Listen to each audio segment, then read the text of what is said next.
अच्छा, तो अस्सलाम वालेकुम। स्टार्ट कर लेते हैं आज की वीडियो में। तो मैं आज बेसिक कॉन्सेप्ट आपको बताने लगा हूँ शॉर्ट सी वीडियो में।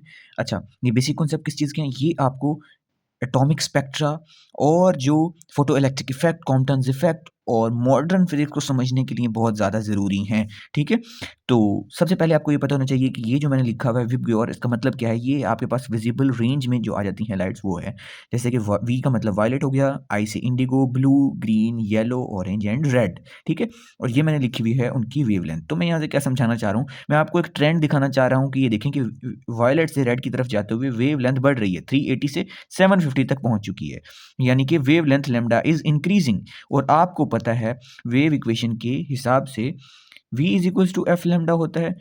यहाँ पे ये फोटोन है तो c is equals to F lambda होगा, यानी कि अगर वेवलेंथ इंक्रीज हो रही है तो फ्रीक्वेंसी लाजमी तौर पर डिक्रीज हो रही होगी to keep this c constant. तो frequency is increasing, frequency is decreasing, wavelength is increasing. तो देखें जब वेवलेंथ बढ़ रही है वायलेट से रेड की तरफ जाते हुए और यानी फ्रीक्वेंसी कम हो रही होगी, यानी कि फ्रीक्वेंसी अगर कम हो रही होगी तो E is equal to H F के अकॉर्डिंग फ्रीक्वेंसी के कम होने से एनर्जी भी कम हुई, और E is equal to P C के अकॉर्डिंग एनर्जी के कम होने से मोमेंटम भी कम हुआ, मोमेंटम ऑफ अ फोटोन, ठीक है?